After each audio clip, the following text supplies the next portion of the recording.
We've taken the show on the road and headed north of the border, where Canada's wine region is really heating up. Thanks to British Columbia's growing wine production, BC is quickly becoming the wine lover's place to be. I am here at Summerhill Winery, Canada's largest and oldest organic winery. I've never been to British Columbia before. I've never been to Canada in general.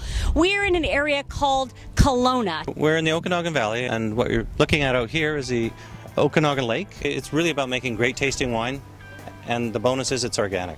Awesome. And one of the other bonuses you have here is something I've actually never seen, and I've been to probably over 200 wineries. You have, like, seriously a big old pyramid here, and it's not just for show. You actually use this. Yeah, we have a pyramid. It's 1/8 the size of the Cheops pyramid, and it's modeled after that. We use it, and it's located to true north, not magnetic north, and we use it for storage. So all the wines have to go through a minimum of 30-day storage in the pyramid. The pyramid isn't just for storing wine. You've told me some crazy stuff that you guys have done in there. Well, we use the pyramid for a lot of things. We've had Halloween parties, weddings, raves, theater, anything you can probably imagine.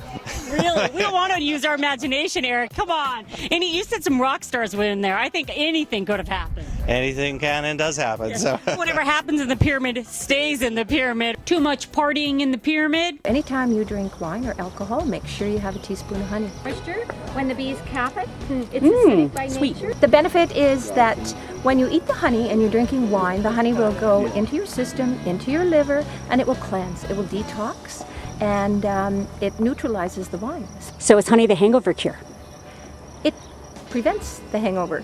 South of Summerhill, you'll find Cedar Creek Estate Winery, one of the original 8 wineries of British Columbia, where winemaker DARRYL Brooker says when it comes to winemaking, fads fade. In my opinion, you can't chase trends just because they change too quickly, and really it takes 5 to 6 years to see a planted vineyard in the bottle, depending on the variety, of course, and so by the time you do that, the trends change again. This sounds a little strange, but then it's training the consumer as to why you grow the grapes that you grow and why you're making the style of wine that you make, because everywhere is unique and everywhere is different, so it's finding what matches and what works there. What's the best way to train a consumer?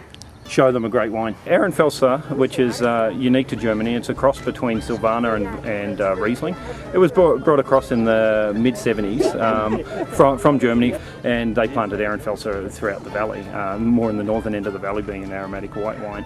And it's very unique. I'd never heard of it coming from Australia and New Zealand. It's only grown in Canada and Germany, and there's only 400 acres of it in the world. And actually, if you look on Wikipedia, Cedar Creek is listed as one of the growers of 𝐿𝐿𝐿, because there really is very few people that grow it. What a glorious morning it is here today in Kelowna at Tantalus Vineyards. Tantalus Vineyards is pretty much the oldest continually producing vineyard in the Okanagan Valley. The Okanagan really is one long region and made up of many microclimates, but what we do really well up here with Chardonnay, Pinot and Riesling, it can't be done as well down south. The soils change, they become sandier down there.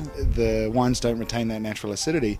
Vice versa, I can't grow Cabernet, Merlot and Syrah like they can down there. Because it's a north-south running valley, it's quite different. I'd say just explore and taste as much as possible, because there's lots of awesome stuff out there. I don't want to make you blush or anything, but I hear you're the best chef in Canada. I've only been to Canada once, I've only had breakfast here once, and I will say you are the best chef in Canada. We really try and stick to what's grown and what we have around us, and also with the seasonal change also comes in the storage crops, and the dishes change, and that also changes with what people drink.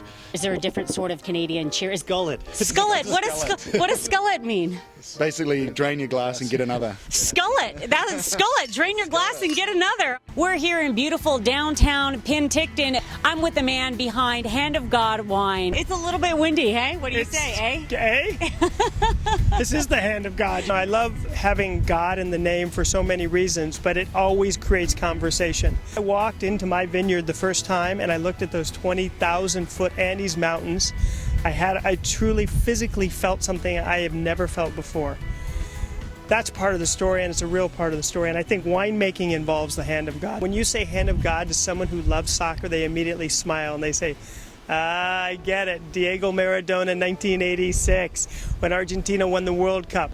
Diego scored the goal that went off his hand, and the referee didn't see it. And so afterwards they said, Diego, that went off your hand. He said, no, that went off the hand of God. And we are here in British Columbia, so I got to ask you, what are your thoughts on some of the wines here? The wines have really lived up to expectations. They're fantastic, and the people involved are so passionate.